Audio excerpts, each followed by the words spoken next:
안녕하세요. 방금 소개받은 전북대학교 사회복지학과 김미옥입니다. 반갑습니다. 제가 정선에 처음 와봤어요. 그래서 왜 정선이냐고 회장님께 너무 멀다 막 이런 얘기를 했는데 와보니까 이유를 알겠어요. 무척 아름답네요. 그래서 오면서 또 특히 눈이 많이 와가지고 아마 여기 협회를 도와주나 봅니다. 그래서 약간 설경을 감상하면서 왔습니다. 작년 제가 이맘때쯤 학교 일로 출장을 삿포로로 갔었는데 그때 못지않은 아름다움을 가지고 있는 것 같아요. 그래서 협회장님들께서 좀 힐링하는 오늘 자리가 됐으면 싶습니다. 그런데 저는 좀 무거운 얘기를 해야 돼서 그렇습니다. 제가 대신 협회장님께 좀 여쭤봤더니 한 20분 정도 빨리 끝내주라고 하셔서 제가 그렇게 하겠습니다. 그래서 혹시 5시 40분이 넘거들라 경고의 의미로 손을 한번 들어주시길 바랍니다. 제가 이제 오늘 말씀드리려고 하는 거는 작년에 최중증 발달장애인 전담 장애인 주간보호시설 도입 연구를 복지부에 발주를 했었는데요. 오늘 그 연구도 좀 소개를 하고 아마 저한테 더 궁금하신 건 사실 최중증 통합돌봄이 되게 궁금하실 거예요. 어제도 제가 경기도 창원을 경기도가 아니고 경남입니다. 창원을 갔다 왔거든요. 이 최중증 통합돌봄 때문에. 그런데 사실 4시 반에 그 행사가 끝나긴 했는데 너무 질문이 많으셔서 5시 반까지 제가 있다가 기차를 놓칠 뻔했어요. 그래서 오늘 이제 제가 이 강의도 하겠지만 좀 시간을 제가 남겨서 이 최중증 통합돌봄에 대해서 궁금하신 것들 좀 질의응답하는 시간을 제가 갖도록 하겠습니다. 아마 내일 복지부에 그 모 과장님이 오시겠지만 또 비공식적으로 제가 여기까지 왔으니까 협회에 좀 도움을 드릴 수 있는 얘기들을 하고 싶습니다. 그래서 오늘 그렇게 진행을 하도록 하겠습니다. 그래서 한 1시간, 한 50분 정도는 이 설명을 좀 드리고요. 나머지는 최중증 통합돌봄에 대해서도 좀 말씀을 드리도록 하겠습니다. 잘 들리시나요? 네. 이제 목차를 보시면 이렇게 소개를 드리려고 하는데요. 이제 왜 연구를 하게 됐는지는 아마 다 아시겠지만 그래도 조금 필요성을 말씀드리고 배경도 말씀드리도록 하겠습니다. 두 번째는 이제 이 연구가 최중증 발달장애인 중심으로 된 거여서 최중증 발달장애인과 이제 그 최중증 발달장애 입장에서 봤을 때 주간보호시설과 관련된 현황은 어떤 것들이 있는지를 좀 살펴보려고 하고요. 세 번째는 아마 여기 계신 모든 그 시설에서 도와주셨을 거라고 생각하고 감사의 말씀 드립니다. 도와주신 그 자료를 바탕으로 실태조사 분석을 했는데 이 중에 중요한 지점들 몇 가지를 말씀드리려고 합니다. 네 번째는 이제 전담 지원 조사로 경기도와 울산이 있어서 이제 거기에 관련돼서 또 중요한 몇 가지를 말씀드리려고 하고요. 다섯 번째는 지금 현재 최중증 그 전담 기관이나 이제 울산이나 경기도가 아니지만 최중증 관련된 주간보호시설의 또 의견을 저희가 FGI를 통해서 수렴을 했습니다. 그래서 그것도 말씀을 드리도록 하겠습니다. 마지막으로는 이제 앞으로 주간보호시설이 최중증과 관련돼서 어떤 방향으로 나아갈지에 대해서 말씀을 드리도록 하겠습니다. 저는 지금이 이제 위기이자 굉장히 큰 기회인 것 같거든요. 그래서 그런 부분들을 왜 그렇게 생각하는지와 관련돼서 또 앞으로 주간보호시설이 어떻게 이 기회를 잡아야 될 것인지에 대해서 좀 말씀을 드리도록 하겠습니다.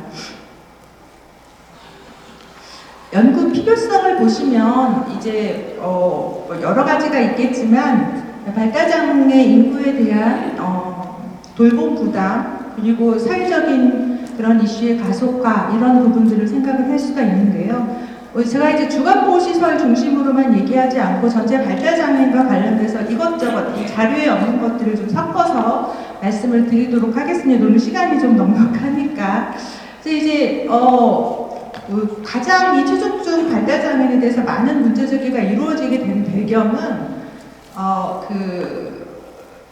최중증 발달장애인에 대한 자녀 사례 후 부모의 그런 자살, 요 사건이 이제 막 이슈화가 되면서 특히 광주나 제주도나 여러 지역에서 이슈화가 되면서 요게 이제 국정과제로 이번 정부에서 이제 갖게 되었고, 그 배경으로 2021년, 2020년인가에 광주에서 24시간 돌봄이라는 그런, 사실 광주에서는 당시에는 24시간 뿐만이 아니라 플러스 365일 돌봄이라는 그런 캐치프레이즈를 했었는데, 현재 365일은 좀 내려놓고 24시간 돌봄으로 좀 강조하고 있는 그런 상황입니다. 그래서 이런 여러 가지 그런 것들 때문에 이제 체중증에 대한 관심이 높아졌고, 그 배경으로 이제 주간보호시설에서도 그동안 이미 체중증에 관련된 역할을 많이 했었기 때문에 이 연구에 대한 필요성이 제기가 된 것 같습니다.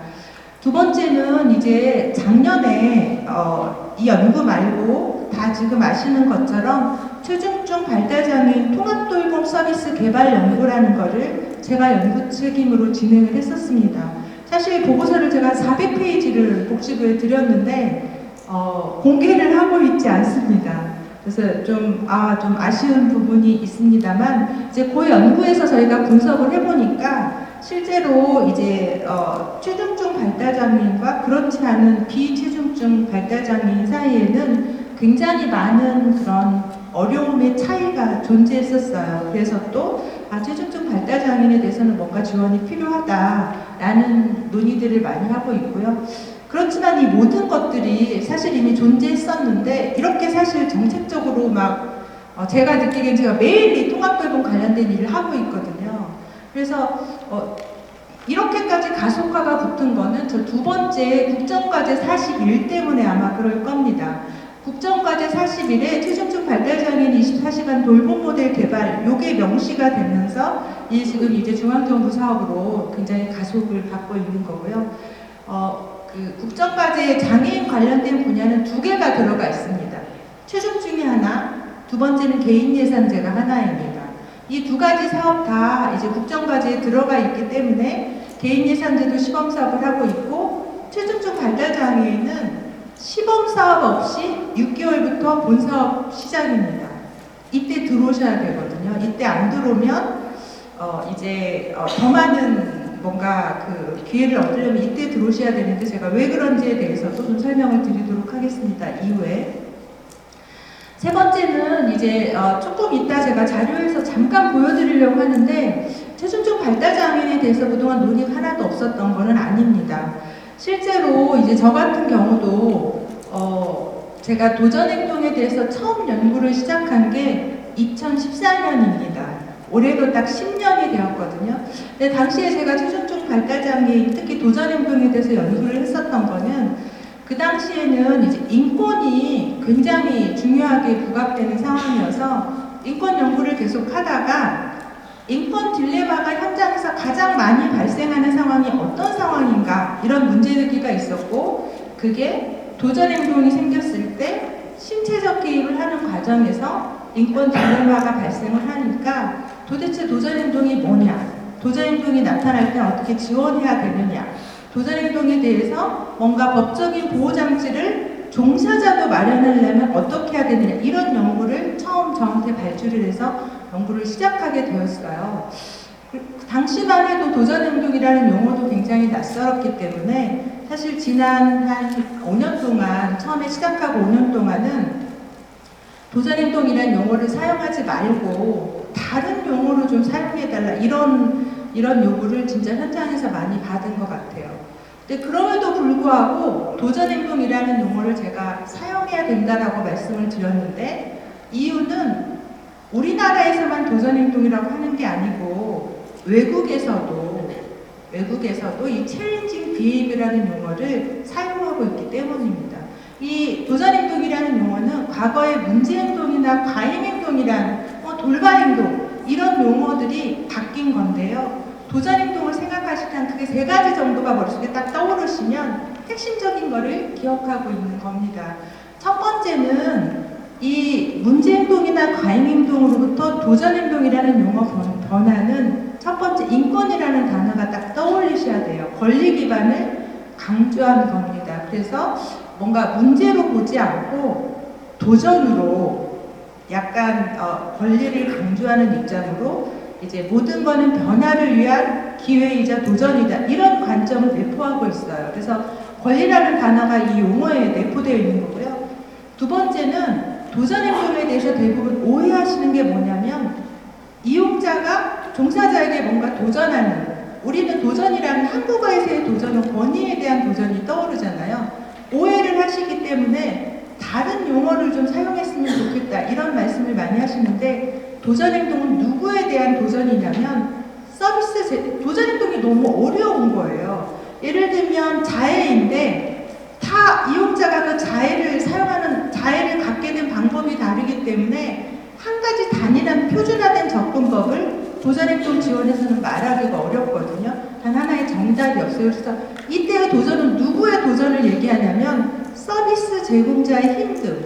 이거 어떻게 해야 되지? 답도 없는데 이걸 내가 어떻게 지원해야 이 도전행동을 가진 이용자를 변화하게 할 수 있을지, 서비스 제공자가 직면하게 되는 힘듦, 이 힘듦을 도전이라는 용어로 명명해서 챌린징 비헤이비어라고 최초로 외국에서 장명을 하게 되었어요. 그러니까 우리나라에서는 마치 권위의 도전으로 생각해서 막 다른 용어로 바꾸자고 했지만, 외국에서는 이 도전행동 가진 이용자를 지원하는 전문가는 진짜 힘들어.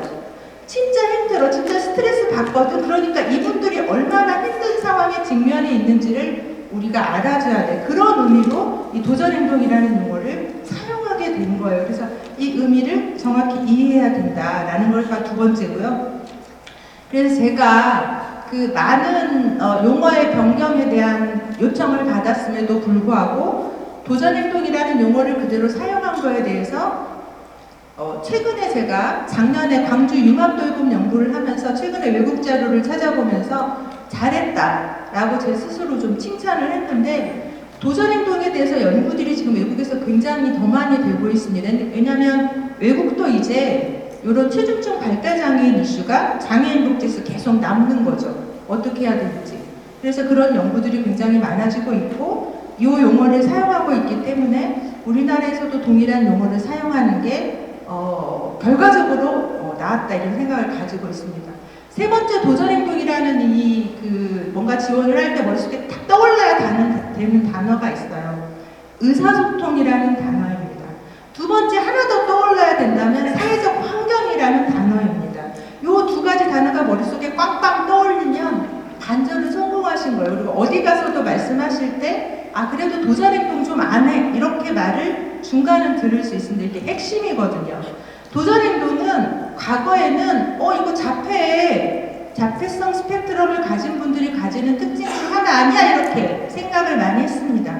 그러나 연구가 많이 지속될수록 아니다, 사회적 환경의 산물이다, 이게 최근의 동향입니다. 이 단어가 떠올라야 됩니다. 이게 저희 같은 복지 전공하는 사람들한테 왜 중요하냐면, 사회적 환경의 산물이니까 뭔가 지원을 통해서 변화를 도모할 수 있는 거예요. 만약 자폐의 특성이기 때문에 나타나는 생리적 특성이라고 한다면 우리 같은 사람보다는 우리 같은 사람보다는 의학적 모델이 더 중요했을 겁니다. 그러나 사회적 환경의 산물이라고 보는 입장이 강해지고 있기 때문에, 그렇다면 어떤 지원 체계를, 어떤 돌봄 전략을, 어떤 가치로 이분들을 지원해야 될 것인가, 이런 생각들을 하게 된 거죠. 그래서 머릿속에 그 단어가 딱 떠오르셔야 됩니다.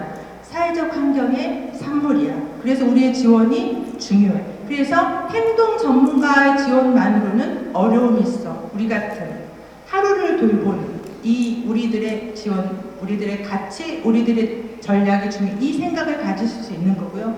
또 하나 떠올라야 되는 경우는 의사소통이라는 단어입니다. 굉장히 중요한데요. 제가 이제 도전행동하면 이꼴 의사소통이라고 보통 많이 쉽게 말씀을 드리는데, 그러니까 발달장애인들이 왜 도전행동을 하는지에 대해서는 많은 메커니즘에 대한 연구가 이미 되어 있습니다.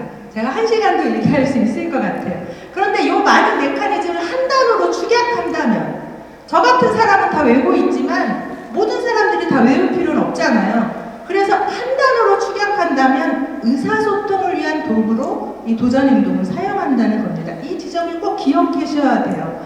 그래서 뭔가 예를 들면 제가 쉽게 설명을 해보면 아이들이 처음에 배고플 때 막 엄마 저 배고파요 이렇게 말 못하니까 울거나 이런 걸 통해서 배고픔을 표현하잖아요. 우는 행동을 통해서.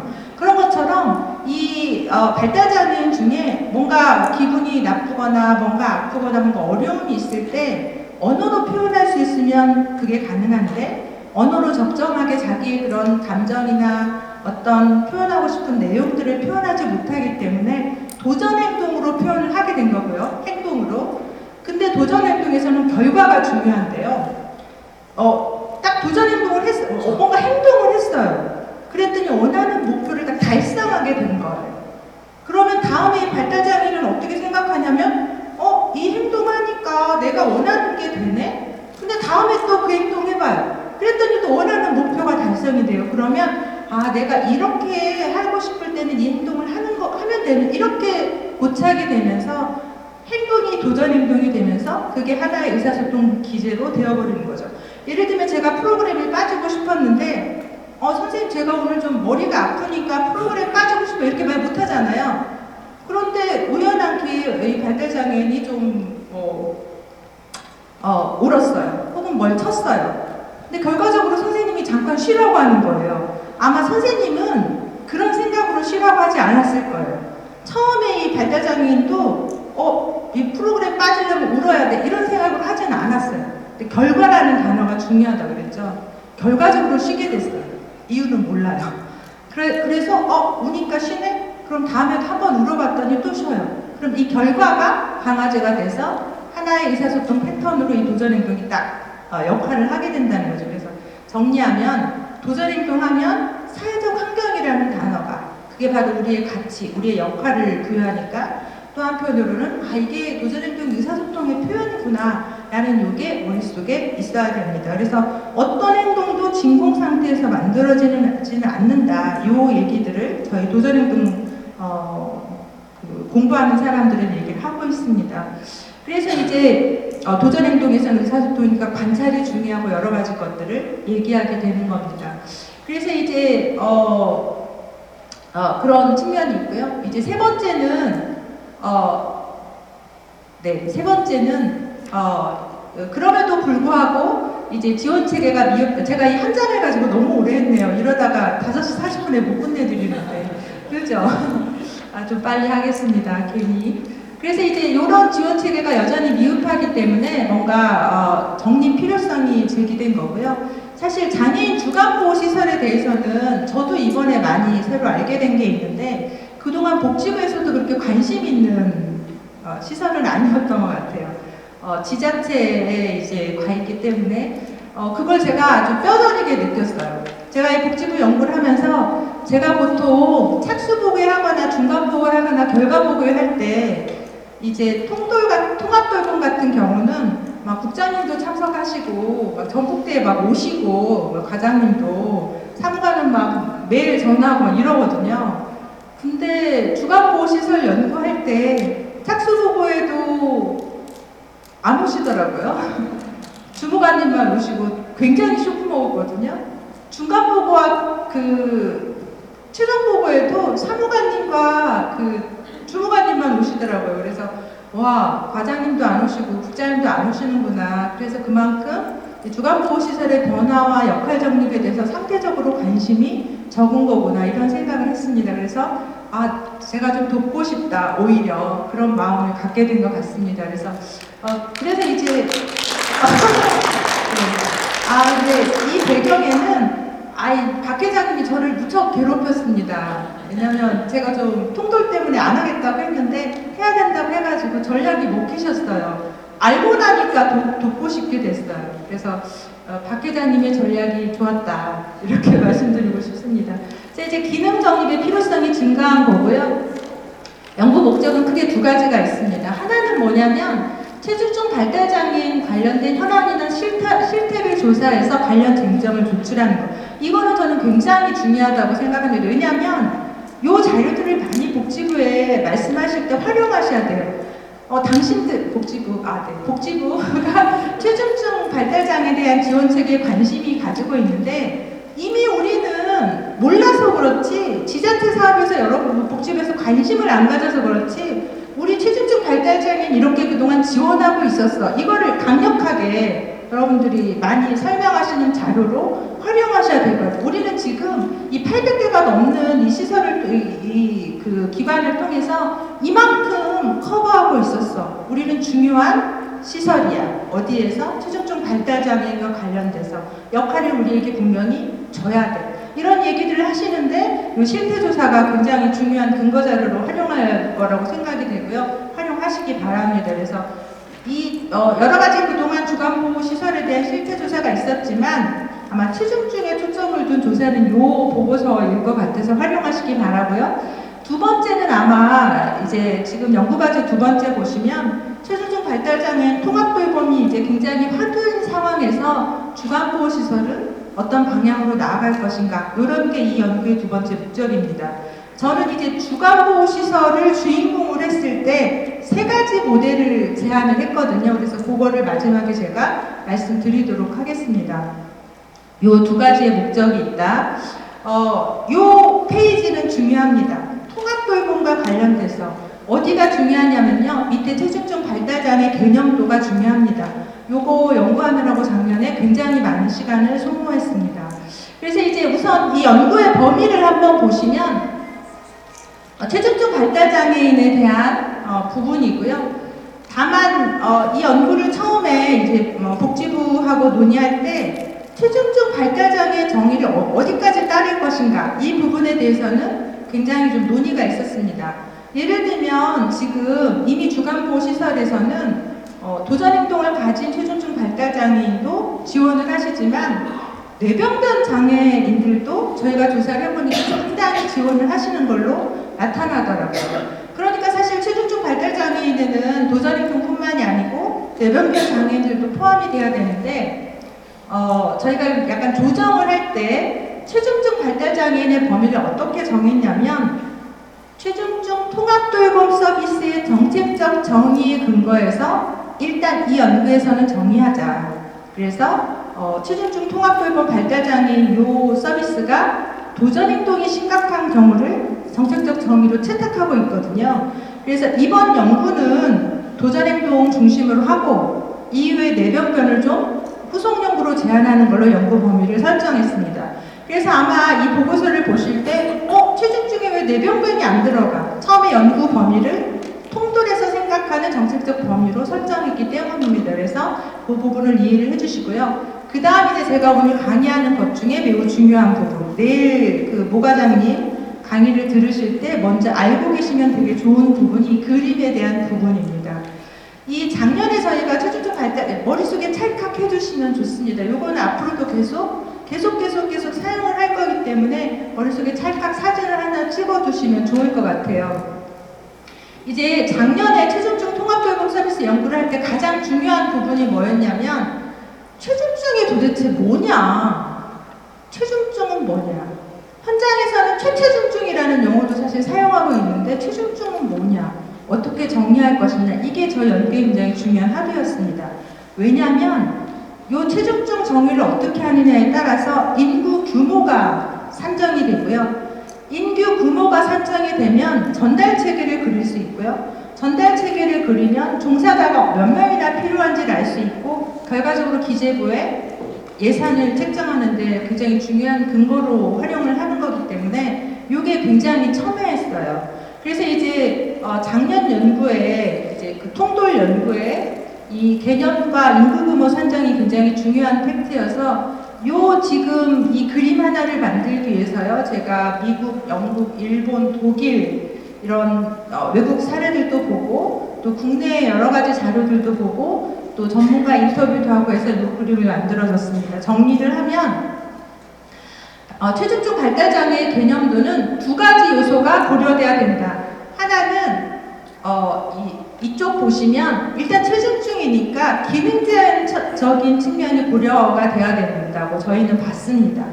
머릿속에 이 단어도 기억을 해주시고요. 그러면 도대체 기능제한적인 측면을 무엇으로 우리가 이해해야 되는가? 체중증을 볼 때 저희 연구에서는 세 가지로 봤는데 하나는 일상생활, ADL과 IADL, 두 번째는 의사소통, 인지적인 부분을 포함하는, 그래서 이제 인지를 사용할까 의사소통이라는 용어를 사용할까 매우 많은 고민을 했는데요. 최근에 외국에서 이 의사소통이라는 용어를 인지 용어보다 훨씬 더 많이 사용하고 있어서 외국의 동양들 그리고 국내에서도 또 그런 용어를 많이 선호하셔서 이 용어를 사용하게 되었습니다. 세 번째는 행동.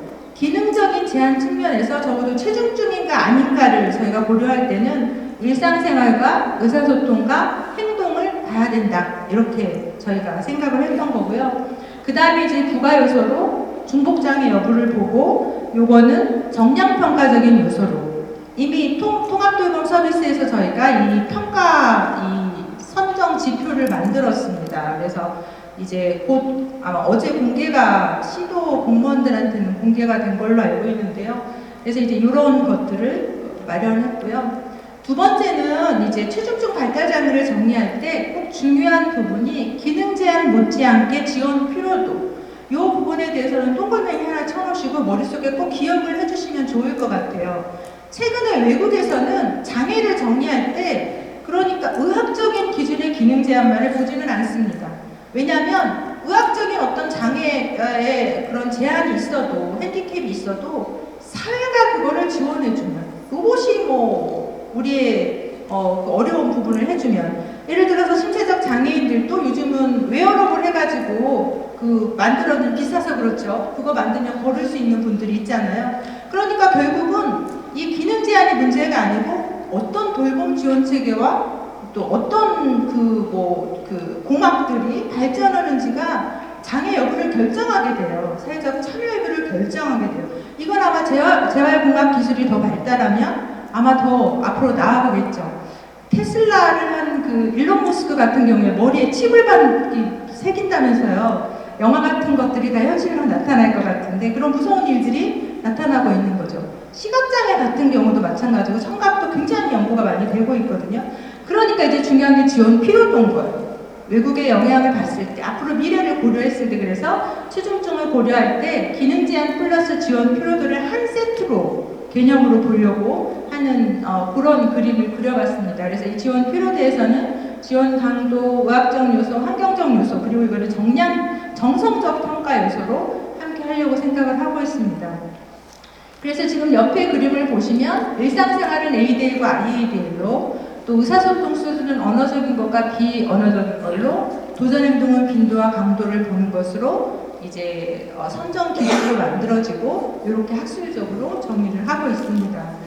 다만 이제 발달장애 같은 경우는 중복장애를 가지고 있어도 ADL보다는 IADL이 굉장히 더 좀 영향을 미치기 때문에 저희가 이용자 선정 기준을 평가할 때 ADL과 IADL의 가중치 비율을 좀 저희가 달리해서 IADL에는 60%를 가중치를 두려는 그런 형태로 현재 개발이 되었습니다. 요거를 개념을 기억해 주시고요. 위에 체중증 발달장애를 하면 저렇게 되어 있다는 부분. 그런데 요거를 학술적 정의라고 한다면 체중증 통합돌봄 내일 복지부에서 오셔서 말씀드리는 그 정책적 정의는 위에 제가 파란색으로 해놨죠. 이 중에 도전행동이 심각한 경우를 올해 2월부터 시작하는 저희 통돌이라고 하거든요. 통돌을 대상으로 하고 있습니다. 긴급돌봄을 저희가 긴돌이라고 하고 통합돌봄을 통돌이라고 합니다. 그래서 세탁기 생각하지 마시고 네, 그렇게 하고 있습니다. 그래서 그 두 가지 밑에는 학술적 정의인데 현재 정책적 정의는 도전행동에 초점을 두고 있다. 그러면 이런 질문을 하시더라고요. 그러면 일상생활이나 의사소통 심각한 분은 어떻게 하느냐? 통돌이 계속 체중증 발달장애인에 대한 지원 체계가 연차별로 발전해 나가겠죠. 그죠? 왜냐하면 뇌변변 장애인에 대한 전달 체계도 굉장히 부족한 게 현실이잖아요. 그래서 우선은 아마 도전행동으로 그리는 걸로 이해해 주시면 좋을 것 같습니다. 그래서 이제 이런 형태로 이번 연구가 이제 진행이 됐고요. 할 수 있는 연구 방법은 다 사용을 했습니다. 그래서 제가 연구할 때 항상 지키는 게 하나 있는데 과정을 잘 지켜야 결과에 대한 자신감이 항상 생기더라고요. 그래서 사용할 수 있는 모든 연구 방법을 사용했다 이렇게 말씀드릴 수 있을 것 같습니다.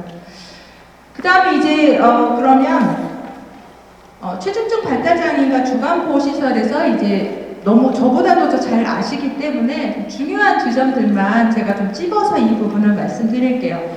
주간보호시설의 정의와 사업 내용 이 부분은 뭐 넘어가도록 하겠습니다. 저보다 더 잘 아시니까. 그 다음에 이제 주간보호시설의 현황을 보면 828개가 있더라고요. 이 부분은 복지부에 얘기하실 때 강력히 주장하셔야 되는 부분입니다. 장애인복지관 전국에 한 230개 정도 있거든요. 이게 무기예요. 주간보호시설에. 그리고 제가 생각할 때 이 접근성, 그리고 이제 농산어촌 이런 데 가기가 어려운데 주간보호시설이 굉장히 넓게 퍼져 있는 부분, 그래서 이 부분을 많이 강조하실 필요가 있다라고 생각이 듭니다. 그리고 지금 뭐 주간활동 서비스, 주간활동 기관의 여러 가지 그 상황에서도 보시면 2020년부터 좀 증가하고 있는 양상으로 나타나고 있는 걸 확인할 수가 있었습니다.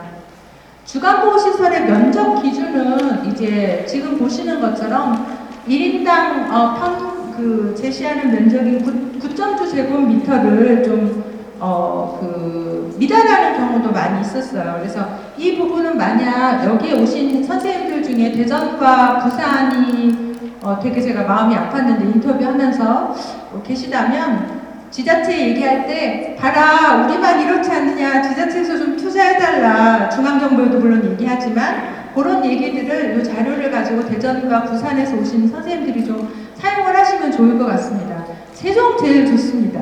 세종 좋고 충남도 좋고, 그래서 상대적으로 굉장히 지자체별로 차이가 많고 이런 부분들을 지자체가 노력해야 된다는 부분들이 강조되면 좋을 것 같습니다. 이용 현황을 보면 뭐 여러 가지 남성 이용자가 더 많은 거는 또 자폐 특성상 그런 건데요. 연령별 분포가 지금 40대 미만의 비율이 73%를 차지하고 있는데 지금 보시면은 굉장히 고르게 분포하고 있어서 굉장히 이렇게 전달 체계의 역할을 많이 하고 있다, 이런 부분들을 다시 한번 확인할 수가 있었습니다. 종사자 현황은 정말 이게 복지부에 얘기하실 때나 지자체 공무원들에게 얘기하실 때 많이 강조했으면 좋겠습니다. 그리고 제가 또 개인적으로 연구할 때 주간보호시설에 좀 지원을 하고 싶다 하는 마음을 품게 된 계기도 사실 이 그림인 것 같습니다. 왜냐하면 저도 제 첫 직장이 장애인 복지관이어서 저는 이제 항상 공부하는 사람의 입장도 갖고 있긴 하지만 현장에서 제가 일했던 그 경험을 매우 소중하게 생각하고 있습니다. 그래서 매우 힘드셨을 거라는 거를 요걸 보고 한눈에 알았습니다. 특히 부산은 이렇습니다. 너무 안타깝습니다. 이렇습니다. 그래서 뭐 부산 지자체 공무원들한테 제가 가게 되면 막 굉장히 강조하려고 합니다. 이게 뭐냐, 부끄러운 줄 알아야 된다, 이렇게 얘기하려고 생각하고 있습니다. 그래서 지금 보시는 것처럼 1인당 이용 장애인 수가 3명을 기준으로 하고 있는데 굉장히 상황이 힘들다. 그래서 이 부분이 얼마나 선생님들이 고생하시는지를 알 수 있고요. 이 지점이 또 다른 한편으로는 통돌에 들어야 된다, 그렇게 생각합니다. 통합돌봄은 1:1 지원이 기본이거든요. 그러니까 똑같은 일을 하고 있거든요. 지금 여기에 유사한 일을 하고 여기에 지금 교육까지 시키려고 하고 예산도 훨씬 더 많이 주는데 왜 통합돌봄을 지원하지 않습니까? 그래서 지금 이 상황을 봐도 주간보호시설에서는 통합돌봄을 기회로 생각해야 된다, 이 생각들을 진짜 많이 하고 있습니다. 제가 만약 이 연구를 하지 않았다면 최중증 통합돌봄에서 주간보호시설을 그렇게 중요한 파트너로 생각하지를 못했을 것 같아요. 왜냐하면 그동안 저도 이제 연구를 많이 했지만 주간보호시설 연구는 거의 안 했었고, 또 실제로 장애인 복지 전공자들이 별로 그렇게 많이 하지를 못했던 것 같아요. 그러니까 어려운 현실이 드러나 있지 않은 거예요. 그래서 연구를 하면서 제가 알게 되면서 그리고 통합돌봄의 파트너로서 장애인 복지관만이 아니고 주간보호시설도 굉장히 의미 있는 파트너인데 이 부분을 놓치고 있구나, 이런 생각을 많이 하게 됐고요. 제가 복지부에 엄청 주장했답니다. 정말 많이요. 그래서 제가 커피를 얻어먹을 자격이 있을 만큼 그렇습니다. 그래서 이 연구를 통해서 저도 한 번 더 바라보게 됐다는 걸 말씀드립니다. 종사자 현황을 보면 이게 강점이자 또 그런 부분이 있는데요. 어쨌든 많이 종사자가 어려움을 겪고 있지만 그래도 상당히 오래 근무하신 분들이 주간보호시설은 있으시더라고요. 이제 실제로 이 최중증 발달장애인과 관련돼서 서울 챌린지가 2017년부터 이 최중증 발달장애인 시범사업을 실시했거든요. 제가 자문위원장으로 처음부터 관여를 해왔는데 2017년에 시작해가지고 현재 2023년, 4년 남은 종사자가 only 1명 남았습니다. 다 그만뒀어요. 아시죠? 맞고. 그죠? 여러 가지 어려움 때문에 1명 남았습니다. 그러니까 이제 새로운 통합돌봄 서비스를 저희가 고민하면서도 인력이 사실 서비스의 질의 핵심인데 여기에 진입하는 인력이 경력자보다는 신규 인력들이 많이 뽑힐 확률이 높거든요. 그러니까 똑같은 상황이라면 주간보호시설은 경력을 가지고 계신, 다시 말하면 발달장애에 대한 이해를 가지고 계신 분이니까 유리한 지점에 있는 거죠. 다만 이제 제가 복지부에 얘기하진 않았지만 여러 선생님들이 이 지점은 유리하기도 하지만 불리할 수도 있습니다.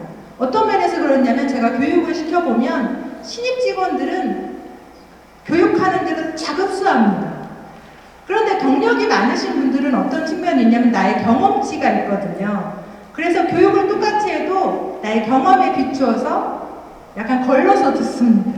그래서 이제 지금 이 정말 주간보호시설이 이 경험치 많은 거를 여러 선생님들의 큰 강점으로 작용하도록 하려면 뭐라 그럴까요? 열린 이거를 흡수하는 패러다임 관점의 전환 이런 거에 누구보다도 노력을 하셔야 된다고 생각을 합니다. 제가 개인적으로 저도 이제 장애인복지를 오래 해왔고 연구를 이제 오래 하면서 제 스스로에게 항상 제가 조심하는 게 하나 있는데요. 제가 어느 날 책을 읽다가 본 건데 물고기가 자신이 물에 있다는 것을 느끼지를 못한다는 거죠. 항상 물에만 있어봤기 때문에. 그래서 제가 항상 제 스스로 어떤 연구를 하거나 어떤 일을 할 때 혹시 내가 해온 어떤 관행이나 내가 해온 어떤 지식이나 내가 살아온 삶의 백그라운드 때문에 내가 보아야 되는데 보지 못하는 게 혹시 있는지 이런 것들을 제 스스로 많이 경계하고 약간 좀 들으려고 노력하는 거를 의도적으로 하는데 지금 이제 이 최중증 통합돌봄에 들어오실 때 새로운 지식 체계들을 경험에 의존하지 않고 새롭게 잘 요 관점을 받아들이려는 노력이 정말 필요한 것 같습니다. 그렇다면 지금 최중증 통합돌봄을 시작하는 곳보다 주간보호시설이 더 유리할 수도 있다. 이런 말씀을 드릴 수 있습니다. 종사자 초 개선 관련돼서는요 정말 필요하다고 생각합니다. 완전히요. 저는 이제 이번에 통합돌봄 관련돼 가지고 장관님이나 기재부 차관님도 뵙고 높은 분도 많이 뵙게 됐습니다. 그때 항상 제일 많이 얘기했던 게 정규직으로 뽑아달라. 그 다음에 우리 고생한다. 돈 달라. 왜 우리 사회복지는 다 그냥 자원봉사도 아닌데 정당한 보수와 사회적인 인정을 해달라. 우리 돌봄 인력에 이런 요구들을 많이 하고 있습니다. 그래서 최근에 이제 이 통합돌봄 제공자들에게 기재부에서 5만원, 아직은 적습니다만 통합돌봄 수당을 5만원씩 하는 걸로 별도로 좀 받았습니다. 상징적 의미로 이해해 주시면 좋을 것 같아요. 앞으로 늘려나가면 되죠. 그래서 5만원을 추가로 받았다는 좀 얘기를 하고 싶고요. 그리고 그런 앞으로 저희가 같이 이 부분은 좀 해나가야 된다. 정말 정당한 대우를 받았으면 좋겠거든요. 네, 그렇습니다. 네, 여기 지금 이런 수당 이런 부분에 대해서도 역시 많이 제안을 하고 있고 특히 이제 지금 복지부하고 같이 알아보고 있는 것은 보험에 대한 부분입니다.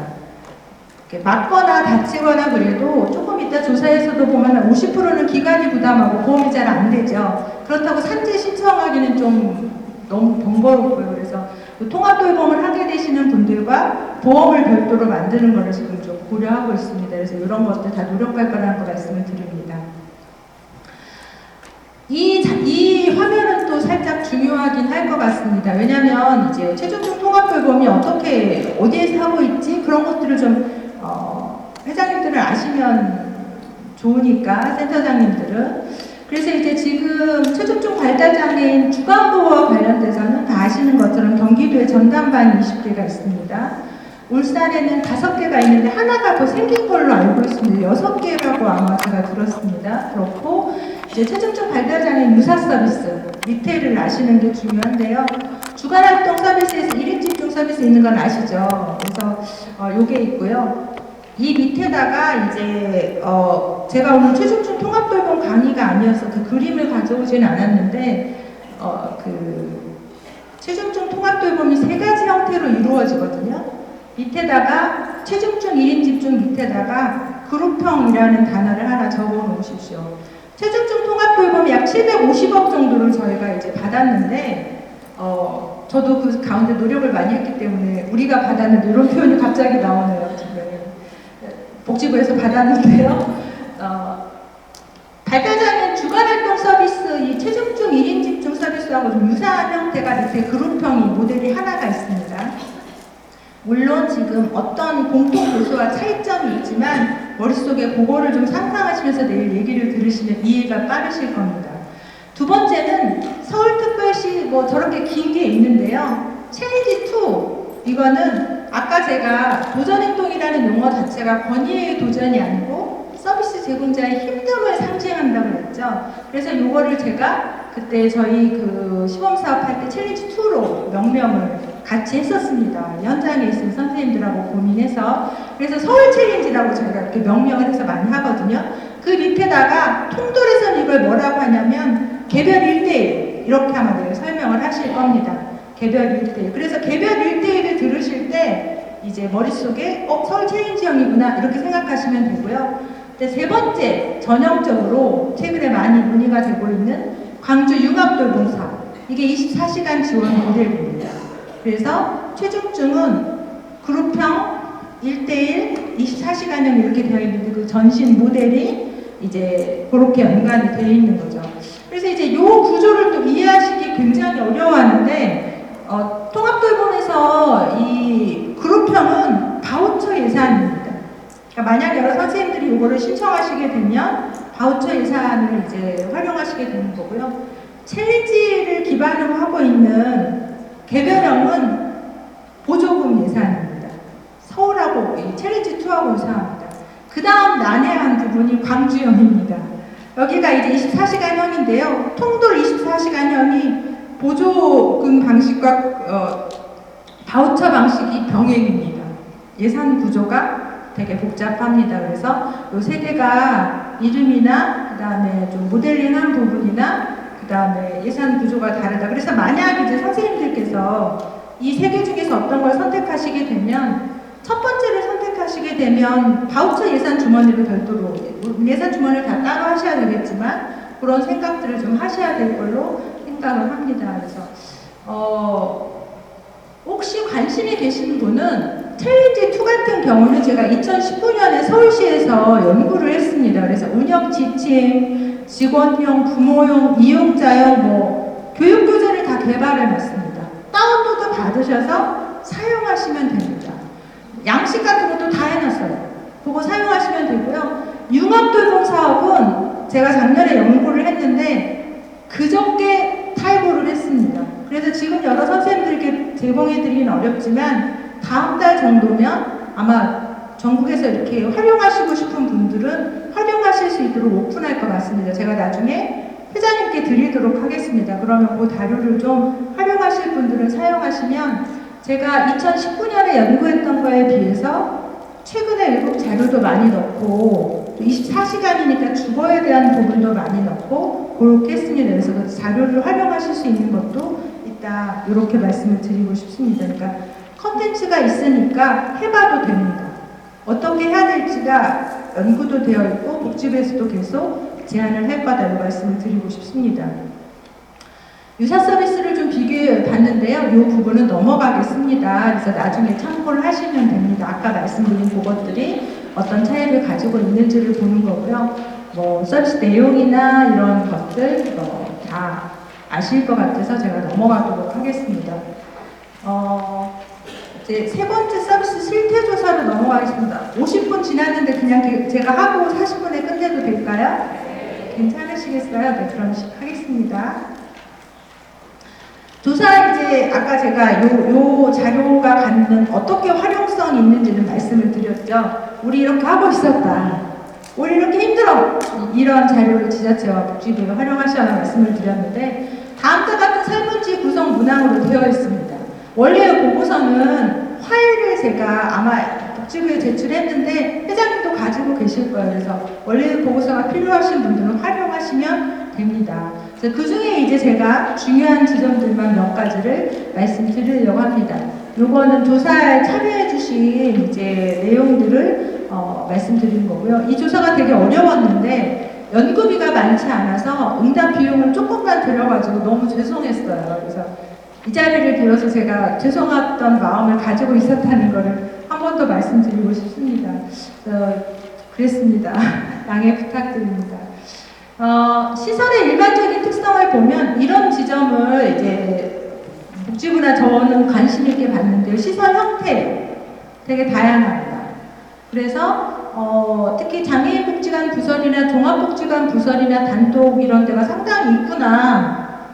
통돌로 가능한 파트너일 때 이 부분 제가 되게 이제 복지부에 얘기했고요. 이런 부분들이 저희한테는 중요했고요. 이용자 1인당 시설 면적은 지금 보시는 것처럼 아까 제가 말씀드린 대로 비슷했는데 지금 보시는 것처럼 시설 종사자 수나 시설 이용자 수나 이런 부분에서 다음과 같은 특징들이 나타났습니다. 이 부분은 저희 조사나 아까 현황에서 그 주간보고 실태조사하고 별반 차이가 없기 때문에 넘어가도록 하겠습니다. 이 페이지가 중요합니다. 왜냐하면 통합돌봄은 올해는 도전행동 중심으로 그림을 그리고 있기 때문입니다. 그러니까 우리가 주간보호시설에서 도전행동을 가진 이용자를 얼마나 커버하고 있는지가 통합돌봄 파트너로서는 매우 중요한 지점이거든요. 그래서 지금 보면 이용하셨던 분 중에 전체 약 1,800명 정도가 도전행동을 보인다 이렇게 나오고 있습니다. 지금 통합돌봄의 대상이 그룹형은 1,500명, 그 다음에 1대1은 500명, 24시간은 340명이라고 딱 그 명수가 정해져 있습니다. 그래서 2,340명을 전국으로 할당을 지금 복지부에서 했어요. 그러니까 지금 보시면 1,806명이나 도전행동을 보이는 이용자가 있으니까 물론 도전행동을 보인다고 해서 무조건 통합돌봄의 대상이 되지는 않습니다. 왜냐하면 통합돌봄은 체중증자가 붙잖아요. 그렇지만 어쨌든 이 중에 상당수는 최종적 통합돌봄의 대상이 될 수도 있다. 그러면 우리는 뭐 5대1, 6대1로 보고 있는데 통돌은 막 1대1, 막 1대2로 보고 있으니까 굳이 지금처럼 해야 될 필요가 있는가 이런 고민을 시설장님들은 하실 수밖에 없는 상황이 있는 거죠. 그래서 이런 부분 시설당 도전행동을 보이는 평균 이용자 수가 6명이거든요. 근데 지금 저희가 제도 안에서 그림을 그리는 게 개별형 같은 경우는 서울 챌린지가 4명, 그러니까 2대1로 주고 있어요. 그래서 한 4~5명의 한 그룹으로 하고 있고요. 그 다음에 이제 지금 서울 챌린지 같은 경우는 18개 장애인 복지관에서 하고 있는데 서울시에 배정된 개별형보다 18개 장애인 복지관이 너무 많은 거예요. 이 챌린지 사업을 하고 있는 곳은 다 들어오고 싶어요. 통합돌봄. 더 좋은 조건이기 때문에. 2대1이었는데 1대1이거든요. 다 들어오고 싶어서 저한테 그런 얘기를 하더라고요. 4명 말고요, 교수님. 2명이나 3명만 봐도 통돌의 대상이 될 수 있도록 열어주세요. 그 얘기를 제가 복지부에 전달을 했어요. 그리고 그렇게 개방할 겁니다. 다시 말하면 어떻게 저희가 생각할 수 있냐면 6명이니까 통합돌봄은 숫자에 그렇게 4명, 5명, 3명, 4명도 가능하니까 좀 더 관심을 갖고 봐야 되겠는 이런 생각을 하시면 좋을 것 같습니다. 역시 제가 대면을 하니까 이런 한 번도 남들한테 얘기 안 해본 얘기를 하게 되네요. 와, 역시 대면은 비대면보다 놀라운 것 같습니다. 세 번째는 남자의 비율 높은 거는 자폐 성향 때문에 어디든 마찬가지여서 중요하지 않고요. 매일 도전행동을 보이는 이용자가 시설 평균 3명 49.3은 중요합니다.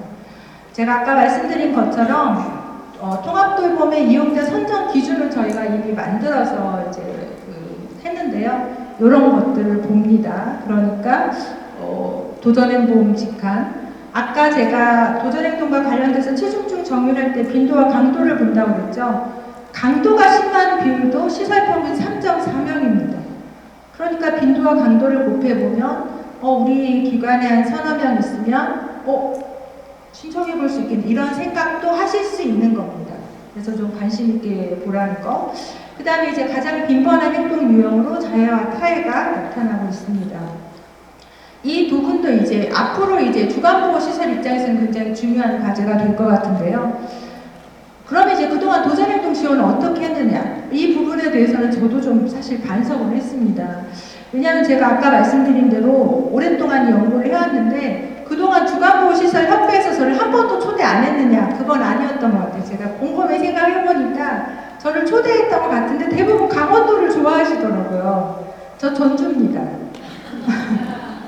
교통 안 좋은 거 아시죠? 저 오늘 아침에 10시에 나왔는데 이 시간에 들었거든요. 그러니까 그때마다 흔쾌히 오지를 못했던 것 같아요. 그래서 저도 죄송한 마음을 가지고 있는데 이제 이런 준비가 많이 되어 있지 않다. 해야 된다. 통합돌봄이 아니어도 이제는 해야 된다. 이런 말씀을 드리고 싶습니다. 그래서 지침이 없는 시설이 51.1%로 나타났는데 실제로 이보다 많을 거라고 생각합니다. 왜냐하면 우리도 사람인데 막 1인당 4명, 5명 보고 있는데 지침을 우아하게 만들 수는 없습니다. 그래서 현실적으로 많은 생각과 욕구가 있어도 이 지침대로 지침을 만들 만한 여력이 주간보호시설에는 없었겠구나. 제가 이해를 많이 하는 측면이 있습니다. 그러나 이제는 시대가 달라졌다. 이제는 도전행동이 이렇게 중앙정부 사업까지 들어왔을 때는 지침을 얘기해야 된다. 그리고 광주 융합돌봄 같은 경우에 고소고발 많습니다. 이제 부모님들의 권리의식이 달라진 거죠. 그래서 이런 것들 관심 있게 보셔야 될 것 같습니다. 두 번째는 프로그램 활동보다 돌봄 중심으로 49.5%가 있는데 이것도 1인당 돌봄 지원 비율이 너무 높기 때문에 아니 1인당 4명, 5명 보면서 언제 개인별 행동 지원 해가지고 우아하게 활동 지원하겠습니까? 이해합니다. 그러나 앞으로는 변화가 필요하다. 그래서 도전행동을 강의할 때 사실 도전행동에 대해서만 강의하는 게 아니고 퍼슨 센터드 액티브 서포트 같은 이런 것들이 중요한 거는 의미 있는 하루를 어떻게 재구조할까, 이런 것들이 되게 중요하기 때문에 같이 교육을 받으셔야 되는 거고, 또 인력 비율이 높아지면, 다시 말하면 1:1 교육이 되거나 1:1 지원이 되거나 1:2 지원이 되면 주간보호시설에서 충분히 돌봄보다 활동 중심으로 하실 수 있지 않을까, 저는 그런 생각을 믿어 의심치 않습니다. 이 구조가 바뀌면. 그 다음에 개인별 행동 지원 계획을 수립하지 않는 시설도 이렇게 나타나는데 이것도 역시 인력이 많은 영향을 미쳤다고 생각돼서 앞으로는 변화해야 된다, 이 말씀을 드리고 싶습니다. 이제 여러 가지를 조사할까 하다가 이 신체적 개입이 워낙 인권하고 많이 논의되는 부분이어서 조사를 해봤는데 실제로 신체적 개입의 경험을 이제 많이 하시고, 왜냐하면 어쩔 수 없으리라고 생각합니다. 그러나 이 부분이 역시 앞으로는 이제 만들어야 되고요. 서면동의는 별표입니다. 옆에다가 하나 동글뱅이라도 쳐놓으셨으면 좋겠는데, 제가 이제 도전행동을 연구하면 상당히 중요하게 생각하는 게 뭐냐면, 이용자의 인권도 중요하지만 종사자의 인권도 중요하다. 이 부분을 어떻게 해야 되냐는 고민인 것 같아요. 사실 제가 학교에서 실천론이나 장애인 복지를 가르칠 때 저도 그렇게 배웠습니다만, 저희가 우선적으로 이용자 인권을 강조하다 보니까 사회복지사는 매 맞아도 참으라고 하는 그런 분위기가 있는 거, 우리도 매 맞으면 아프잖아요. 우리도 맞으면 이용자가 두렵잖아요. 우리도 맞으면 떠날 수 있잖아요. 그리고 부모님이 돌보기 어려운 이용자는 우리도 돌보기 어렵거든요. 이런 이해가 바탕이 돼야 되는데 안 되는 경우가 있습니다. 그런데 현실은 냉정해요. 문제가 딱 발생하잖아요. 누구의 책임으로? 종사자의 책임이 됩니다. 어느 가운데 이런 인권 문제가 발생하냐면 신체적 개입의 과정에서 문제가 발생을 하고요. 그리고 제가 그동안 도전행동에 대해서 꾸준히 현장과 소통해온 바로는 대부분 종사자가 인권 가해자로 지목받습니다. 그래서 CCTV도 설치해보고 여러 가지 했지만 그래도 되게 신기한 거는 CCTV가 딱 찍히지 않는 그 공간에 가가지고 하는 경우도 있습니다. 예컨대 제가 이 현장, 제가 안타깝게 생각했던 사례가 기억이 나는데 챌린지 했던 기관인데요. 이 부분 사실 챌린지의 대상도 아니었어요. 다른 챌린지 대상이 아니고 이제 다른 그 프로그램 대상이었는데 사무실에 와가지고 이분이 이제 액팅아웃을 한 거예요. 그러니까 국장님이 그 챌린지 대상 선생님을 불렀어요. 니네 반은 아니지만 이분이 액팅아웃 하고 있으니 챌린지를 네가 잘 아니까 이제 하라는 거였죠. 이 남자 선생님이 가가지고 이분을 좀 진정시키는 가운데서 여러분 아시죠? 막 하면 어떻게 됐는지 모르는데 가방이 여기 목에 이렇게 좀 걸리게 됐나 봐요. 그래가지고 뒤에 당기게 됐나 봐요. 그래서 가방 때문에 목이 상처가 금방 나잖아요. 줄이 이렇게 가게 된 거죠. 그리고 이제 여기 줄이 갔다는 것도 사실 별로 인지를 못한 채 집으로 돌려보내게 됐는데 아빠가 전화를 한 거예요. 왜 우리 아들이 목에 이렇게 줄이 가 있느냐. 그래서 이제 이 사무실에서 이제 액팅아웃해서 정당하게 이렇게 해가지고 그랬는데 안전하게 상황이 종료가 됐고 아마 그런 상황에서 이렇게 된다고 다 말씀을 드렸는데 부모가 동의를 못 하시는 거예요. 그래서 이제 CCTV를 두셨어요. 그런데 사무실에서 제가 아까 그랬다고 그랬잖아요. CCTV엔 그게 안 찍힌 거예요. 그래가지고 이제 이분이 인권위원회에 제소를 하셨어요. 오마이갓.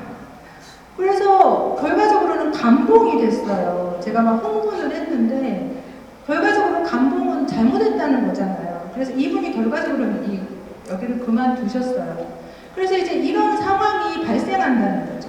근데 이제 제가 연구를 해보면 저희가 이제 도전행동 연구할 때는 제가 법 전공하시는 분들하고도 연구 많이 하는데 종사자를 보호할 수 있는 유일한 장치가 그것밖에 없대요.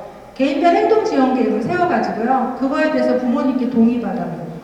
그러니까 개인별 행동지원계획에 뭐가 들어가야 되냐면 이분은 어떤 도전행동이 있는데 이 도전행동이 있을 때는 어떤 신체적 개입을 우리가 할 수밖에 없다. 요거 너 동의할래? 이걸 부모님한테 받아놓는 거예요.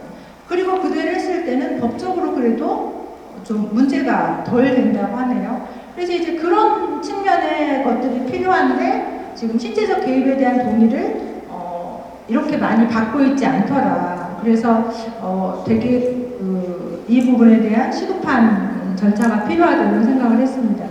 종사자의 감정을 보시면 지금 스트레스가 가장 높은 걸로 나타나고 있는데요. 실제로는 저희가 연구를 해보면 이직하고 싶은 감정 되게 많아요. 실제로 제가 지금 긴급도용센터 시범사업 연구도 하고 있는데요. 현장 방문해봤더니 요즘 또 MZ세대 안 참지 않습니까? 시사장님도 잘 힘들지 않으세요? 오늘 맞으면 내일 그만둔대요. 그만둔대요. 나도 이해는 하지만 뭐 그렇다네요. 그럼 누가 끼어들어야 돼요? 이제 시설장님이 대신 이제 하는 거죠. 그래서 그런 측면들. 그 다음에 이제 또 도전행동 하시는 그 종사자 선생님들이 많이 말씀하시는 거는 두려움이에요. 맞고 나면 심각한 두려움에 처하게 되고요. 광주 융합도에 보면 또 어떤 일도 있었냐면 갑자기 귀에다 대고 소리를 확 지른 거예요. 고막이 터졌어요. 그래가지고 지금 그 선생님 부모님이 이용자를 고소하신 상태.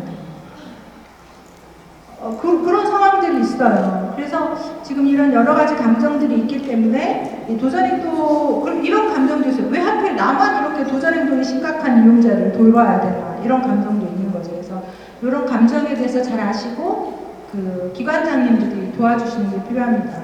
제가 챌린지2 하시는 기관에 가서 강의할 때는 그 관장님들 강의도 분명히 오라고 하시고 이제 슈퍼바이저도 강의를 하는데 도전행동을 지원하는 분 옆에 가면 어깨를 톡톡 무조건 수고한다, 애쓴다 이렇게 관장님들이 해주셔야 된다라고 늘 얘기합니다. 내가 매 맞기 싫으면 우리 직원도 매 맞기 싫은 거거든요. 내가 뭔가 두렵기 때문에 기관장님과 슈퍼바이저 선생님들은 도전행동을 지원하는 그 종사자에 대해서 특별히 인커리지 해주시는 게 인커리지 해주시는 게 매우 필요합니다. 큽니다. 그래서 그런 부분 말씀드리고 싶습니다. 물리적 환경 구성은 완전히 별도입니다. 제가 이제 이번 융합돌봄 연구하면서 외국에서도 도전행동에 대해서 관심이 옛날보다 진짜 많아졌더라고요. 그래서 물리적 환경 구성과 관련된 부분에 대해서 좀 더 자세히 실어놨는데 나중에 이제 여러분도 들을 테니까 보시면 좋을 것 같습니다. 그래서 이제 대표적으로 여러분 많이 하시는 그런 것들이 있습니다. 제일 많이 하시는 게 서울 챌린지나 어디를 가보셔도 독서실처럼 해놓는 거 보셨죠? 그래서 이제 도전행동을 많이 가진 자폐를 가지신 분은 나만의 공간에 이제 의미 있게 반응하는 거고요. 이거는 제가 미국에 가서 사진 찍어와가지고 한국에 이제 퍼뜨린 건데 대부분 의미가 있습니다. 근데 이 외에도 물리적 환경은 많은 것들이 영향을 미쳐요. 빛, 온도, 공간의 넓이, 많은 사람들이 간과하는 조명, 냄새 이런 거에 모두 다 영향을 미쳐요. 그래서 물리적 환경을 어떻게 구성하는지가 굉장히 중요하다. 특히 도전행동을 처음 이제 지원하시는 분들 제가 기업기관에 가보면 가운데다가 이제 지금도 제가 기억하는 서울 챌린지 어떤 기관이었는데요. 노란색과 연두색으로 이쁘게 프로그램실을 만드신 다음에 정말 좋은 책상을 두 군데 이렇게 놓으셨더라고요. 원탁을 다 뒤집어 엎었습니다. 색깔도 너무나 화려한 거는 자극을 할 수가 있거든요. 그래서 뭐 빨간색이나 이런 옷 입지 말라고 하고 귀걸이 하지 말라 이런 것들까지 도전행동 지원에서는 얘기하고 있거든요. 그래서 그런 것들이 있고요. 오늘 제가 소개하지는 않지만 그렇다면 도전행동과 관련돼서 환경이 도대체 뭔가 세 가지로 사실은 얘기하고 있습니다. 하나는 물리적 환경, 두 번째는 활동 환경, 세 번째는 대인관계 환경을 얘기하고 있습니다. 그러니까 도전행동을 지원할 때 환경이 굉장히 중요한데 사람들은 다 물리적 환경만 생각하는데 실제로는 물리적 환경도 중요하지만 활동, 어떤 활동을 의미 있게 구조하는지가 진짜로 중요하고 그 다음에 관계, 어떤 관계? 종사자와 이용자의 관계, 이용자끼리의 관계 이런 것들이 환경에서 이제 관계 환경으로 얘기되고 있어서 도전행동에서의 환경을 얘기할 때는 사실 물리적인 환경, 활동 환경, 관계 환경 이 세 가지가 함께 고려돼야 된다는 거 말씀드릴 수가 있습니다. 제가 이제 의도적으로 이 부분은 한번 넣어봤어요. 우리가 이렇게 힘들게 하고 있다는 것을 보여주고 싶었거든요. 그래서 지금 보시는 것처럼 다양한 상해 경험이 있죠. 타 이용자 상해 경험도 있고요. 시설이나 물품 훼손도 있는데 다 아시죠? 다 기관에서 많이 보셨어요. 이런 것들을 가지고 있다. 그런데 통합교육에서 보험을 지금 만들려고 하고 있다 말씀드리고 싶습니다. 지금 이제 인력관리에 대해서는 가장 제가 이제 조사에서도 FGI에서도 주간보호시설에서 가장 어렵게 느끼시는 부분이 너무 많은 그 1인당 비율이어서 이 부분을 일단 넘어가도록 하겠습니다. 교육은요, 이런 교육들을 사실 받으셔야 되거든요. 근데 지금 보시는 것처럼 중요성은 알겠는데 실제로 실시한 곳은 좀 많지는 않았습니다. 왜냐하면 교육을 받고 싶어도 교육 받으러 나가시기가 어려운 상황이시잖아요. 그리고 이제 도전행동과 관련돼서 또 직면하는 어려움은 뭐냐면 저도 전북대학교가 전주에 있습니다만 지역별로 전문가 찾기가 굉장히 어려워요. 예를 들어 제가 광주 융합돌봄 연구를 할 때 기록을 이제 가서 뒤져봤거든요. 그랬더니 정말 불필요한 기록, 잘못 자문을 받은 거예요. 불필요한 기록을 어마무시하게 하고 있는 거예요. 제가 너무 분노했어요. 이 기록하느라고 얼마나 힘들어갔을까. 제가 현장에 있으면서 기록에 시간이 얼마나 많이 들었는지를 경험해봤기 때문에 필요한 기록은 하지만 불필요한 교육을 낭비하고 싶지는 않거든요. 그래서 이런 부분이 아마 현장에서 필요는 느끼지만 어려우셨을 겁니다. 그런데 이번에 통합돌봄에서 교육과정도 개발하고 우수한 강사진으로 아마 제가 들어갈 겁니다. 제가 하려고 합니다. 책임감 가지고. 이 전국에서 가장 우수한 강사진으로 꾸밀 예정입니다. 그 강사가 강의를 하도록 할 거거든요. 그래서 이때 들어오셔서 들으면 좋겠습니다. 이제 제가 이 중에서 여러 선생님들이 꼭 들으셨으면 좋겠는 거는 나머지 것들 다 들으시면 좋고요. 이런 거 들으셔야 됩니다. 사람 중심 액티브 서포트. 이거 들으셔야 되거든요. 왜냐하면 도전행동을 지원할 때 많은 분들은 도전행동 소거만 하면 되는지 그래서 행동 중심 관련된 뭔가 뭔가 강의만 들으면 생각을 하는데 아니에요. 왜냐하면 제가 아까 말씀드린 대로 도전행동은 환경이 산물인데 환경을 뭐라고 말씀드렸어요? 우리적 환경도 있지만 대인관계환경, 활동 환경도 있다고 그랬잖아요. 어떤 활동 환경을 구성하느냐에 따라서 도전행동이 현격하게 줄을 수가 있어요.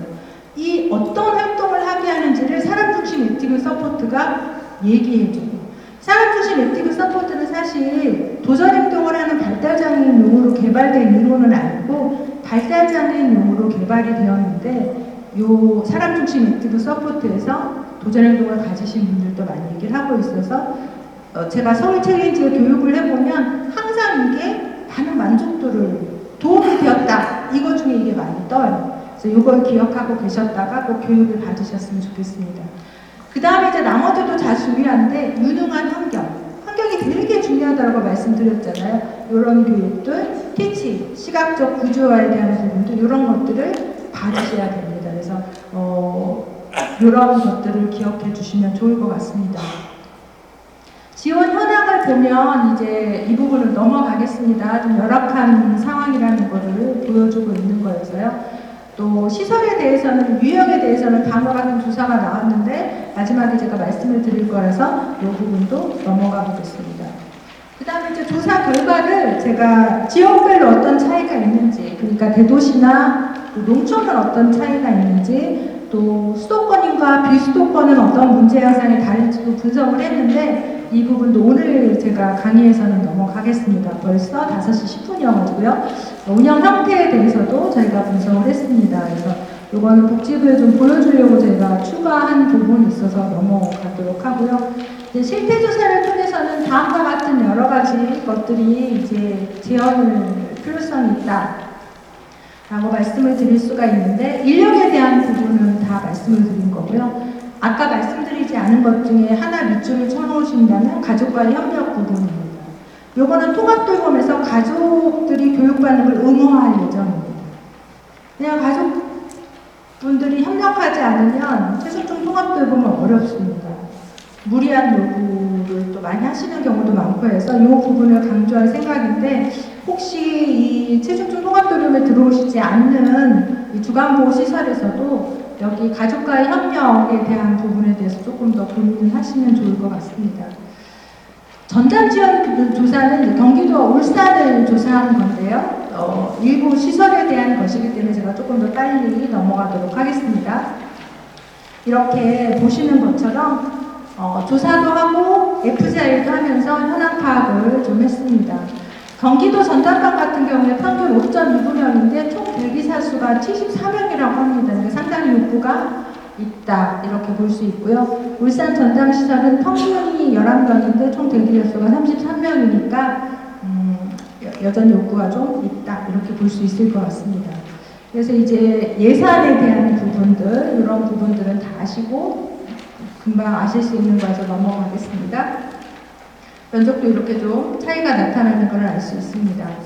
공간의 분리 현황도 통합돌봄에서는 지금 공간에 대한 기준에 최소한의 면적, 별도의 방, 그리고 심리안정실 이런 것들을 제시하고 있거든요. 그래서 이 통도를 신청하시려면 공간 기준을 어떻게 마련해야 될지 이런 부분들 고민이 필요하실 거라고 생각이 됩니다. 이런 부분들은 좀 넘어가겠습니다. 이용자의 특성은 지금 보시는 것처럼 이렇게 나타나고 있어요. 그래서 뭐 전담반이나 전담시설이나 뭐 연령이나 뭐 주장이나 이런 부분들이 나타나고 있는데 이 부분은 나중에 자료를 그냥 보시면 돼서 이렇게 일상생활 지원도 상당히 높다. 특히 그래서 아까 제가 시작할 때 말씀드린 것처럼 이 연구는 도전행동 중심으로 그렸지만 후속연구에서는 뇌병변 장애인에 대한 전달체계, 그리고 주간보호시설에서 뇌병변 장애인에 대해서 어떤 지금 지원을 하고 있는지 이런 것들을 연구할 필요가 있다, 이런 말씀을 드릴 수 있습니다. 도전행동은 이렇게 다양하게 나타나고 있습니다. 그리고 매우 심한 비율이 70% 이상인 걸로 나타나고 있는데 그렇습니다. 지금 아마 여기 계신 분들은 대부분은 그 통돌에 들어오실 수 있지 않을까 하는 생각을 하고 있습니다. 지원계획 수립은 그런데 하고 있지 않다. 행동지원계획 수립은 이렇게 되어 있는 경우도 있어서 이런 부분에 대해서는 이제 앞으로는 변화가 필요할 것 같습니다. 통합돌봄에서는 개인별 행동지원계획 수립을 의무화할 예정입니다.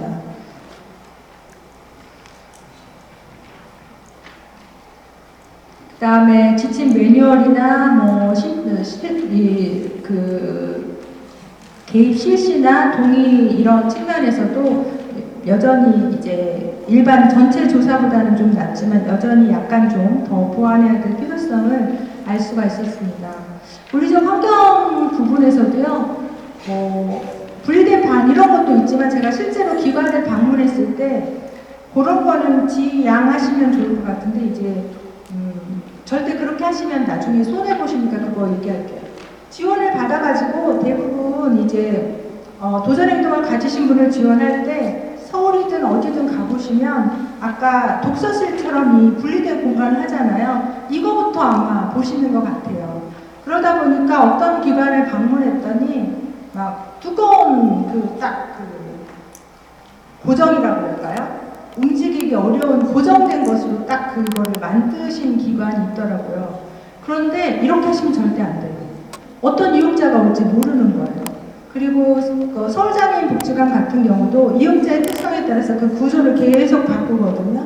그래서 이동할 수 있는 걸로 만드셔야 된다 이렇게 말씀드릴 수 있고, 그 다음에 심리안정실 같은 경우도 서울장복 가면 되게 비싸게 수유젤라실을 만들고 있는데 그렇게 안 하셔도 되거든요. 그래서 그런 부분들도 이제 이후에 하실 때 좀 신경을 쓰시면 좋을 것 같습니다. 전반적으로 전담반이나 전담 시설에서도 이 물리적 공간에 대한 조성 수준은 좀 저희가 봤을 때는 좀 낮은 수준이었다라고 평가가 됐습니다. 종사자 3의 경험은 많았어요. 그래서 이런 어려움이 있었다는 거. 그 다음에 이제 전이 가능성이라고 저희가 표현을 하는데 통합돌봄에서 중요하게 강조하고 있는 게 있는데요. 그러니까 24시간 지원을 받다가 혹은 1:1 지원을 받다가 더 상황이 나아지면 아래 단계로 갈 수 있는, 전이할 수 있는 그런 가능성을 열어두는 걸 굉장히 중요하게 생각하고 있는데 지금 전이 관련된 지점들을 좀 충분히 많지는 않았습니다. 그래서 이런 부분들도 고려가 필요한 걸로 보이고요. FGI를 했을 때는 지금 보시는 것처럼 엄청 많은 제한이 있었습니다. 그런데 종사자 처우가 가장 많긴 했습니다. 네, 넘어가겠습니다.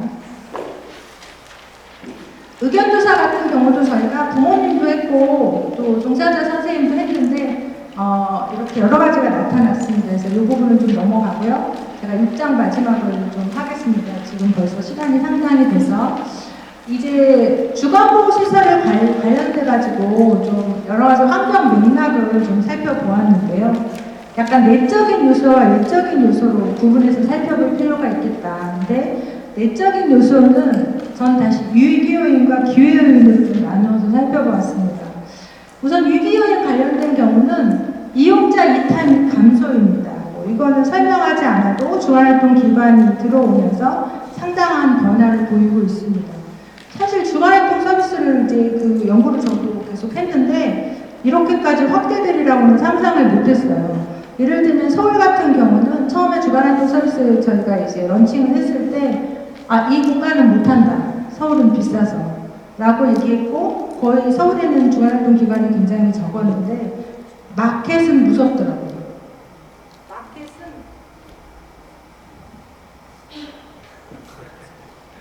들리시나요? 네. 그만하라는 거고요. 힘드시죠? 금방 끝내겠습니다. 마켓은 돈이 되는 곳을 따라가는 거예요. 서울에 엄청 많이 생겼습니다. 그래서 제가 놀랐습니다. 작년에 그 분석을 하면서. 그러니까 이런 유기 요인이 있다. 그 다음에 인력이나 공간이 부족하기 때문에 아무리 우리가 정말 해보려고 해도 구조적으로 고품질 서비스를 하기 어려운 구조가 내적으로는 있다. 그 다음에 그렇기 때문에 또 표준화된 운영 지침이 많이 부족하더라. 지자체 사업이어서 그러한 한계도 있는 것 같습니다. 그 다음에 또 약간 외부 변화에 역동적으로 대응하기 어려운 운영 구조는 인력이 적고 돌봄을 많이 해야 되니까 외부 좋은 교육이 있어도 나가서 듣기가 어려운 거예요. 뭔가 외부가 어떻게 돌아가는지를 알아야만 여기에 능동적으로 대응하는데 변화 동향을 캐치해내기가 어려운 지점. 지점들이 있어요. 그래서 이것도 되게 한계로 작용한다라는 생각이 들었고, 그러다 보니까 장기적인 성장 방향성이 부족한, 이건 제가 후속 연구를 했습니다. 그러니까 지금 뭐 장애인 거주시설이나 장애인 복지관 같은 경우에 계속 미래 몇 년, 5년, 10년에 어떻게 할 것인가 이거를 협회 차원에서 많이 고민을 하고 있어서, 물론 복지부 차원에서도 고민을 합니다. 그래서 이런 것들에 대한 성장 방향성, 기능 역할에 대해서 내부적으로 충분히 정립되어 있지 않는 게 위기 요인이라고 볼 수 있고요. 그러나 기회 요인도 있다. 이 기회를 놓치면 한동안 오지 않으리라고 제가 생각하는 지점 중에 하나는 통돌이 있죠. 그리고 뭐 외적 요소는 통돌이 있지만 내적으로는 제가 느끼기에는 혁신 동기가 작동하고 있는 것 같아요. 제가 이제 접하는 회장님을 비롯해서 여러 지역 회장님들도 뵙고 그랬는데 혁신 동기가 작동하고 있다. 이거는 되게 무서운 거다. 동기가 제일 중요하거든요. 변화를 위해서는. 이거는 또 기회입니다. 두 번째는 여전히 많은 이용자 수. 이건 힘이죠. 이거는 정말 중요한 기회 요인이라고 생각을 합니다. 세 번째는 아까 제가 말씀드린 접근성. 800개가 넘는 인프라. 여러분은 모르지만 이 놀라운 힘이 될 수 있는 요것들, 요게 기회 요인입니다. 그러니까 지금이 되게 중요합니다. 지금 방향을 어떻게 잡아가느냐에 따라서 주간보호시설이 장애인복지 서비스 전달 체계에서 최중증 관련된 어떤 아이덴티티를 가지고 매우 중요한 전달 체계로 자리매김할 수도 있고요. 아니고 지금 사실 장애인 복지관에서 엄청 들어올 겁니다. 거기에서 이 최중증 통합돌봄 서비스를 다 가져가게 되면 주간보호시설은 정말 설 자리가 없을 수도 있습니다. 왜냐하면 많은 지원을 790억을 받기 때문에 계속 발전할 거거든요. 그러면 최중증은 그동안 그래도 주간보호시설에서 커버해 왔다라고 자부하셨는데 이 장애인복지관이 전부 다 이걸 가져가게 되면 돈이 투자가 되니까요. 거기는 계속 노하우를 쌓아갈 겁니다. 계속 발전할 겁니다. 그러면 이제 장애인복지 전달체계에서 주간보호시설은 정말 단순 돌봄을 기대하는, 최중증도 빠져나가고 경증은 주간활동에 뺏기고요. 최중증은 장애인 복지관에 뺏기는 거예요. 그러면 진짜로 이용자가 현재보다 감소할 거고 인력 비율은 낮아지니까 운영이 더 어려울 거고 부모님들은 아시잖아요. 어디가 그러는지 다 찾아가는 거. 제가 코로나 있기 전에 호주에 그때 연수를 갔었어요. 그런데 그때 제가 되게 놀랐던 거는 부모님들이 놀랍게도 이제 그 호주는 다른 나라에는 없는 독특한 제도가 있거든요. 장애와 관련돼서 장애를 사회보험제도처럼 하고 있어요. 그래가지고는 민간이 들어오면서 이제 그 영리기관들이 막 겉으로 번지르르기 잘 하잖아요. 그래가지고 대거 이동하는 그런 현장들을 관찰하고 왔어요. 그러니까 만약 주간보호시설에서 만약 장애인복지관에서 이 통도를 다 가져가게 된다면 사실 주간보호시설 입장에서는 굉장히 위기일 수 있다. 주간활동과 장애인복지관 사이에서 이런 생각들을 하게 됩니다. 그래서 이 부분 꼭 고민해 보시면 좋을 것 같습니다. 위기 요인으로는 지방의양 사업이라는 거. 그래서 부산 너무 가슴 아픕니다. 부산 공무원들 좀 만나고 싶습니다. 그런데 이제 통돌에 들어오면 요걸 주간보호시설에서 통돌을 많이 하게 되면 어쨌든 장애인복지 서비스과 관할이 되는 거거든요. 그래서 요거는 굉장히 차이를 불러일으킬 거다. 유사 전달 체계는 말씀드리지 않아도 잘 알죠. 뭐 주간활동센터가 대표적이겠고 소비자 선택 변화 이런 부분들을 생각할 수 있을 것 같습니다. 그래서 이제 제가 제안하는 거는 세 가지를 제안하는데 제안의 근거는 다음과 같은 세 가지 때문에 이제 다음 페이지에 세 가지를 제안을 했습니다. 첫 번째는 이 최중증 통합돌봄에서도 굉장히 중요하게 상정하고 있는 이용자 측면에서의 상호 관계성. 이것 때문에 주간활동 서비스를 그룹으로 저희가 설계를 했던 거거든요. 발달장애인을 의도적으로 그룹, 액티비티에 참여시킴으로써 관계 경험을 하게 하려고요. 그래서 상해 관계성이 확보되고 전이 가능성, 나아지면 고착되지 않고 물 흐르는 것처럼 다음 전달체계, 다른 전달체계로 이동할 수 있도록 하는 거니까 통합돌봄에서 지향하는 거는 도전행동을 가지고 가지고 있어도 혹은 체중증 발달 장애인이어도 지역사회 안에서 행복하게 사는 것을 지향하는데 지역사회에서 행복하게 살려면 어떤 기관을 이용하는데 그 기관을 이용할 때 도전행동이 좀 완화가 되면 좀 더 많은 관계 지향적인 그 시설로 이제 이동하는 것을 꿈꾸는 거죠. 실제로 서울 챌린지 같은 경우는 이 전이 가능성을 제가 엄청 처음부터 강조를 했어요. 그래서 사실 서울 챌린지에는 뭐 12번이나 거절당하거나 뭐 10몇 년씩 집에만 있던 그런 이용자들도 있었는데 평생교육센터나 주간활동센터나 고용이 되는 경우도 한 분 계세요. 이렇게 좀 다른 전달체계로 이동하는 것을 지향한다고 생각하시면 되겠습니다. 그래서 이제 그런 측면, 두 번째는 주간보호시설을 주인공으로 했을 때 이 지점이 중요한 것 같은데요. 통돌 말고요. 이 연구는 주간보호시설에 대한 연구니까 주간보호시설 입장에서 뭐가 유리할까 그런 생각을 가지고 제가 세 가지를 제안했고요. 세 번째는 조금 몇 년 후 항상 한 10년 후를 내다볼 수는 없지만 3, 4년 후, 5년 후를 바라봤을 때 뭐가 좋을까 이런 것들을 고려하면서 다음과 같은 세 가지 대안을 제시를 하였습니다. 세 가지 모두 그 다음과 같은 공통적인 요소는요. 개인별 행동지원 계획이라는 거에 하나 동글뱅이 쳐놓으시고 이 단어를 머릿속에 기억해 주시면 좋을 것 같아요. 그러면 개인별 행동지원 계획입니다. 예전에는 제가 2014년 연구할 때는 개인별 지원 계획이라는 용어를 사용했는데 요게 좀 사례관리 계획하는 거와 혼동이 있는 것 같아서 개인별 행동지원 계획이라는 용어로 최근 몇 년간 사용을 하고 있습니다. 그러니까 우리 기관에 10명의 이용자가 있는데 그 중에 도전행동을 가진 사람이 3명이다. 그럼 이 3명에 대해서는 개인별 행동지원 계획을 세우고 행동지원 계획에 의해서 나탈동이 구성이 되고 신체적 계획이 돼야 되는 요거를 공통적인 요소로 하고 있는 겁니다. 이게 이용자 측면에서도 고품질의 서비스 때문에 중요하지만 아까 제가 말씀드렸죠. 종사자 보호 차원에서도 중요하기 때문에 서울 챌린지에서 이 지점을 매우 강조하고 이거에 교육하는 데 많은 시간을 할애했습니다. 어떻게 개인별 지원 계획을 세워야 되는지. 그래서 첫 번째 이 단어는 이 세 가지 유형에 다 필요하다. 그래서 아까 제가 말씀드린 서울 챌린지의 그런 자료나 다 여기에 막 양식도 있고 막 되게 많이 제가 써놨어요. 그거 참고하시면 좀 활용하실 수 있을 거라고 말씀드리고 싶고요. 그 다음에 이제 그렇다면 주간보호시설을 주인공으로 했을 때 제가 제안하는 거는 세 가지 형태입니다. 통합형, 전담반, 전담시설. 제가 용어를 통합형이라고 하지 말 걸 그랬다 이런 생각도 나중에 했는데 통돌로 오해하실까봐. 근데 통돌이 아니고요. 주간보호시설을 주인공으로 했을 때 이런 세 가지 형태가 있을 수 있겠다라고 생각을 하고요. 체중증 발달장애인 지원과 관련돼서 사실 처음에 제가 대안을 생각할 때는 경기도 주간보호시설처럼 전담반하고 울산처럼 전담시설 이 두 가지를 생각을 했었는데 FGI를 계속하면서 의견을 듣는 가운데 새로운 일환 이 통합형도 괜찮겠다. 요게 더 현실적일 수도 있겠다 이런 생각을 해서 세 가지를 제안을 하게 되었습니다.